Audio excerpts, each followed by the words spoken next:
Elhamdülillahi Rabbil alemin. Ve salatu ve selamu ala Resulina Muhammedin ve ala alihi ve ashabihi ecmain. Allah'ın selamı, rahmeti, bereketi üzerinize olsun aziz ve muhterem kardeşlerim. Kur'an İklimi programı yapıyoruz ve Enfal suresi üzerinde sohbet ediyoruz. 45. ayeti kerimeye gelmiştik. Allah-u Teala bu ayeti kerimede Bismillahirrahmanirrahim. Ya eyyühellezine amenu İzâ lagîtüm fi'eten fesbütû ve zkurullâhe kesîran leallekum tüflihûn. Ey iman edenler! Bir düşman topluluğuyla karşılaştığınızda sebat ediniz. Ve bir de Allah-u Teala'yı çok çok zikrediniz ki iflah olasınız, felaha eresiniz, zafere eresiniz. Muhterem izleyenlerim, bu ayeti kerime gerçekten müminleri her zaman ilgilendiren, müminlerin çokça dikkat etmesi gereken bir ayeti kerimedir. Demek ki bu bir kuraldır. Müminler bir düşman topluluğuyla karşılaştıklarında savaşmak üzere birinci görevleri sebat etmektir. Sabit kadem olmaktır. Geriye adım atmamaktır. Birinci yükümlülük budur. İkincisi de bu arada, belki ikincisi değil de aynı anda tabii. Aynı anda nedir? Allah'ı çok çok zikretmeleri, çok çok Allah'tan bahsetmeleri, Allah'ı çok çok anmaları emrediliyor ki bu müminlerin iflah olabilmesi için, zafer kazanabilmeleri için Allah-u Teala'nın koyduğu bir kuraldır. Ve dikkat ederseniz İslam ordularının veya Müslüman mücahitlerin yani bir şiarıdır bu. Bugün de devam ediyor. Her zaman devam ediyor.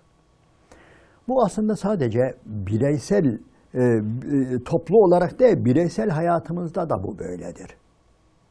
Mesela hatırlayalım, Allah-u Teala Hz. Musa'yı ve Harun'u Firavun'a gönderirken Bismillahirrahmanirrahim İzheb ente ve ahuke bi ayati ve la teniya fi zikri.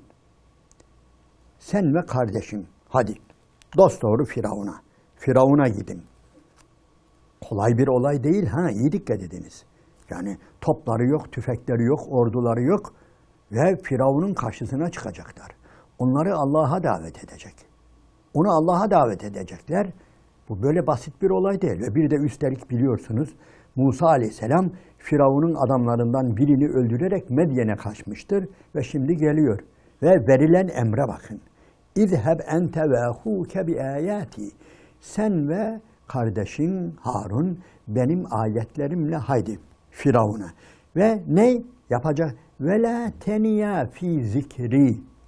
Beni zikretme konusunda gevşek davranmayın ha. Gevşemeyin. Yani benimle kesintisiz bir bağlantınız olsun. Benimle kesintisiz bir bağlantınız olsun.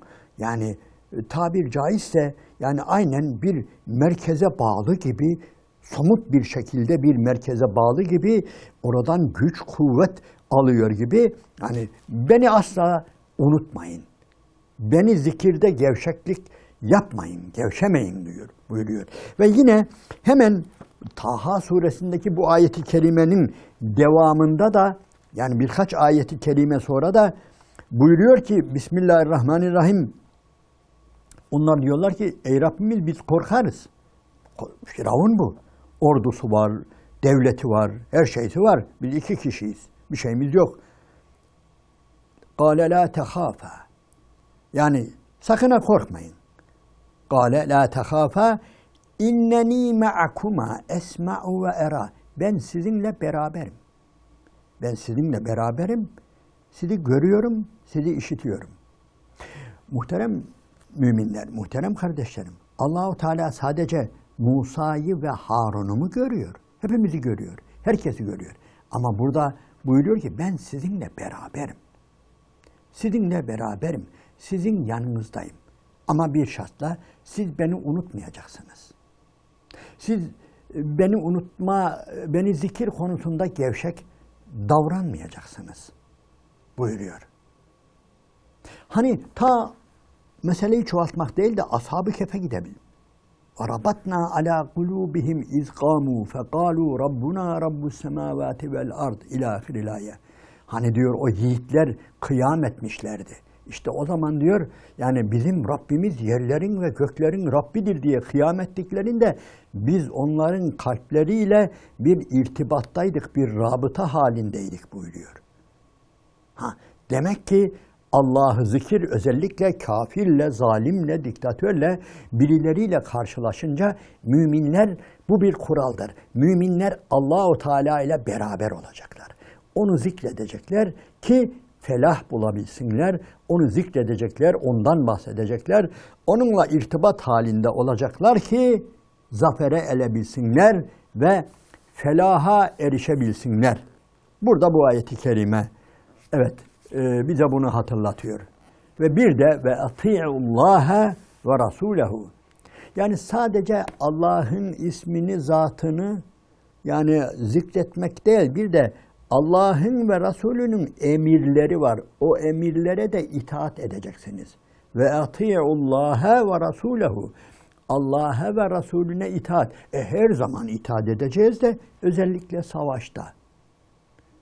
Özellikle savaşta Allah-u Teala'nın ne emri varsa onu bileceğiz, bulacağız.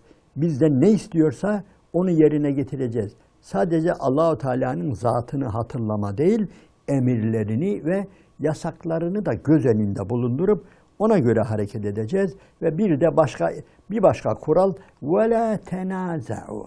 Birbirinizle niza etmeyin, çekişmeyin.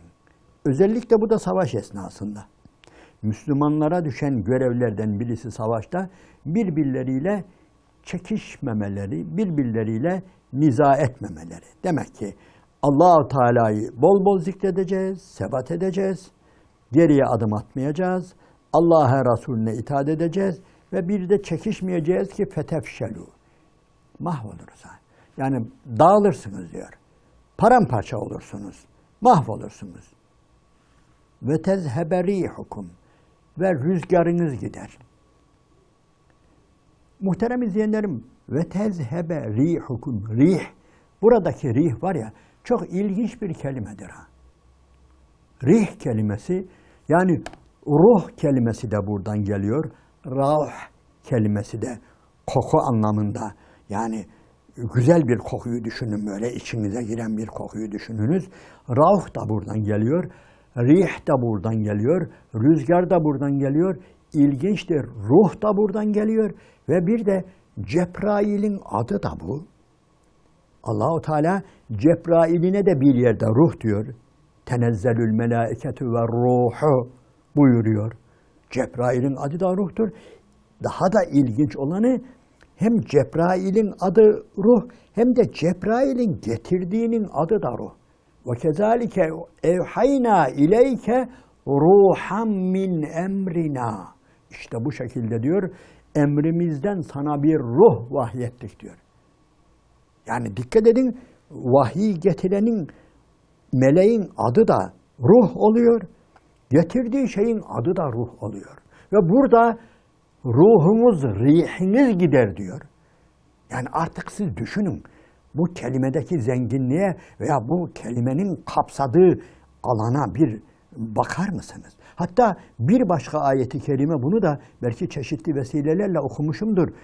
Yani Yusuf suresinde Allah-u Teala Bismillahirrahmanirrahim Yakup'un diliyle diyor ki, Hazreti Yakup diyor ki Ya beni yezhebu fetehassesu min Yusufe ve ahihi وَلَا تَيْأَسُوا مِنْ رَوْحِ اللّٰهِ. Ey benim oğullarım, haydi gidin durmayın. Yusuf'tan ve kardeşinden bir şeyler araştırın. فَتَحَسَّسُوا مِنْ يُوسُفَ وَأَخِيهِ. Yani Yusuf'tan ve kardeşinden bir şeyler hissedin.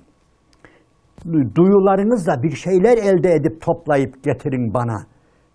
Araştırın ve Allah'ın ravhinden, kelimeyi tercüme etmiyorum yine, Ve la teyesu min revhillahi.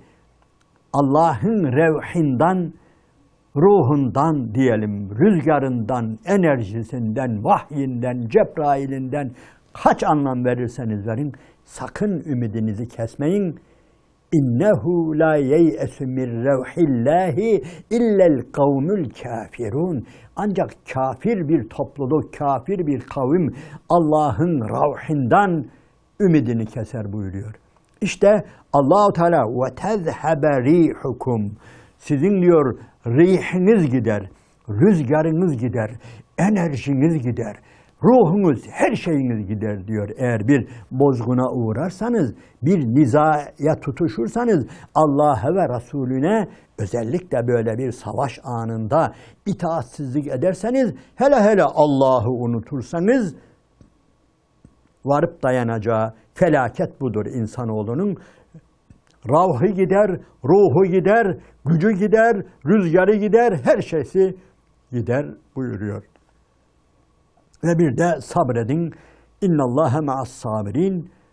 Sabırı çok güzel bir yerde burada o kadar güzel kullanıyor. İşte sabırı bu ayetten daha güzel anlayabiliriz. Niye? Demek ki sabır geri adım atmamaktır. Bir yere gelmek, düşmanla karşılaşmak ve orada sabretmek. Sabretmek nedir? Bütün karşının hücumuna rağmen geri adım atmamanın adıdır. Orada durdu. En azından orada durmanın, dikilmenin adı sabırdır.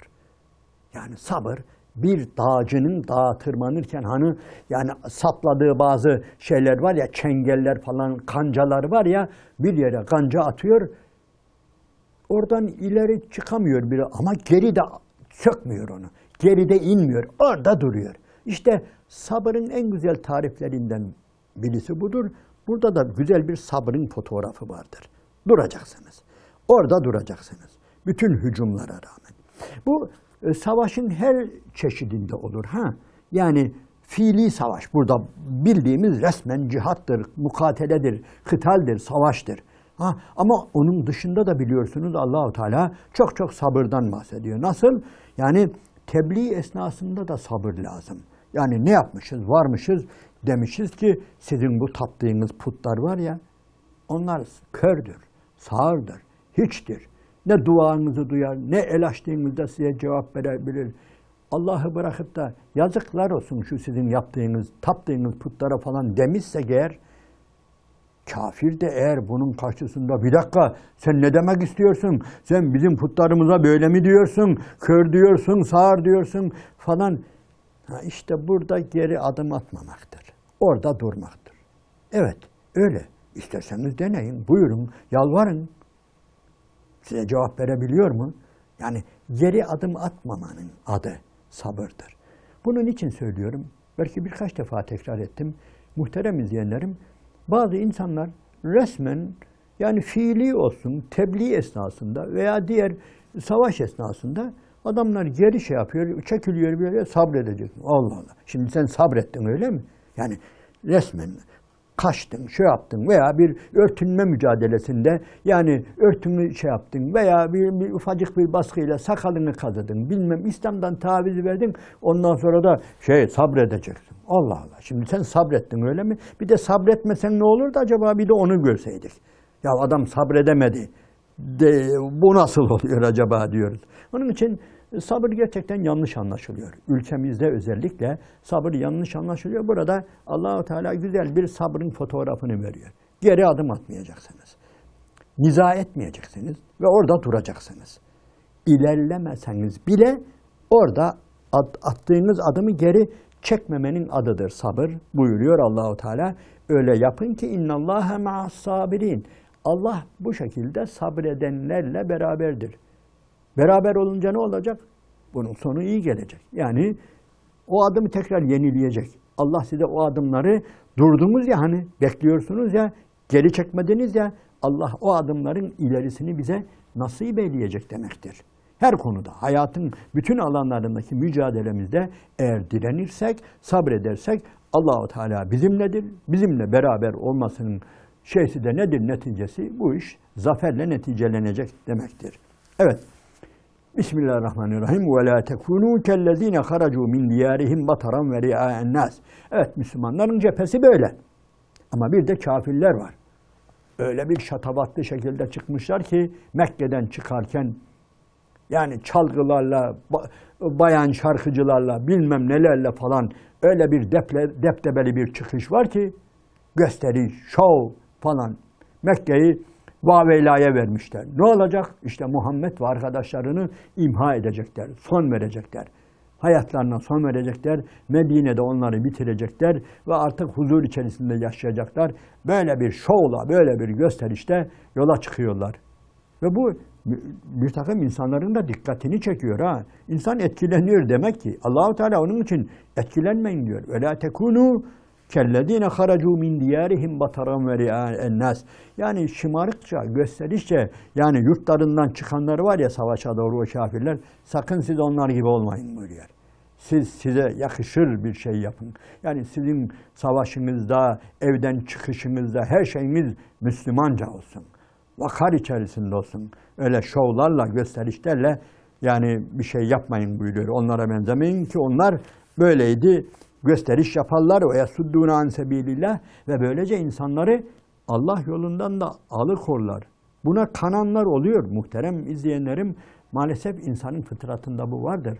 Bir takım şovlardan etkilenenler, hayatın her anında şovlardan, özellikle küfrün, batılın gösterişli vaveylalarından yani etkilenen çok insan olur ki Allah-u Teala onlara benzemeyin ve onlardan etkilenmeyin buyuruyor. Burası da çok önemlidir. Müslümanlar demek ki her şeysi bir başka. Evden çıkışı da bir başka, savaşı bir başka, barışı bir başka, her şey bir başka. Onlar gibi olmayınız buyuruyor. Vallahu bima ya'melune muhit. İyi biliniz ki Allah-u Teala onları kuşatı vermiştir. Onların her yaptığı Allah-u Teala'nın kuşatması altındadır. Yani istedikleri kadar yani bir şeyler yapsınlar, kuşatmayı yaramazlar. Allah-u Teala'nın takdirinin önüne geçemezler. Mağlup olacaklar. Ezilecekler, yok olacaklar. Bunu önleyemezler. Ne şımarıklıkları, ne şovları, ne şarkıları, ne bilmem şeyleri, kendilerine göre uygun cahiliyenin öyle adetleri varmış ki içkileri, bilmem neleri falan. Yani onların hiçbirisi kötü sonlarını etkileyemeyecek. Niye? Çünkü kuşatılmışlardır. Allah kuşatmıştır onları. Allah-u Teala onların bütün amellerini, yaptıklarını, her şeylerini ihata etmiştir. Kuşatı vermiştir. Ve onlar hiçbir şey yapamazlar. Onun için Müslümanlar morallerini bozmasınlar. Müslümanlar Allah kendilerle beraber mi, beraber değil mi? Onu yoklasınlar. Bu çok önemlidir. Yani Allah'ı yanına almaya çalışsınlar tabiri caizse. Allah-u Teala'yı yanlarında hissetsinler. Zaten öyle diyor ya وَرَبَطْنَا عَلَى قُلُوبِهِمْ اِذْقَامُوا فَقَالُوا رَبُّنَا رَبُّ السَّمَاوَاتِ وَالْاَرْضِ. O ashab-ı kehfin diyor, yiğitleri diyor, kıyam etmişlerdi diyor. Bizim Rabbimiz yerlerin ve göklerin Rabbidir. Biz ondan başkasına eğer ilah dersek zırvalamış oluruz diye ayağa kalktıklarında diyor, biz onların kalpleriyle irtibata geçmiştik. وَرَبَطْنَا irtibat diyelim veya rabıta diyelim. Yani biz onların kalpleriyle rabıta halindeydik. Niye? Onlar çünkü bizim adımıza ayaklanmışlardı. Bunu hissetmek önemlidir muhteremler. Onun için sohbetin sonunda şunu vurgulayayım ben. Bir Müslüman olur ya bireysel olarak da yani bir zalimin, bir gaddarın, bir gasıbın yani karşısına çıkacağı zaman, muhatap olduğu zaman hep Allah ile beraber olsun. Yani hep Allah-u Teala'yı yanında hissetmeye çalışsın. وَاَنَتِ الْوُجُوهُ لِلْحَيِّ الْقَيُّومِ ayeti kerimesini okusun. Taha suresinde. Buna baksın. Ayetel Kürsi'yi okusun. Yani bir zalimin karşısına çıkacağı zaman Ayetel Kürsi'yi okusun. Dediğim gibi Taha suresinden وَاَنَتِ الْوُجُوهُ لِلْحَيِّ الْقَيُّومِ bölümünü bile okusa Allah'ın izniyle Allah-u Teala karşısındaki insanı, tabi Müslüman haklıysa ne yapar? Karşısındakini zelil eder, boyun eğdir. Allah-u Teala hayatın her anında kendi zatının gücünü alan ve onunla mücadele eden, onu yanına alarak güçlenen kullarından eylesin. Allah'ın selamı, rahmeti, bereketi üzerinize olsun aziz ve muhterem kardeşlerim.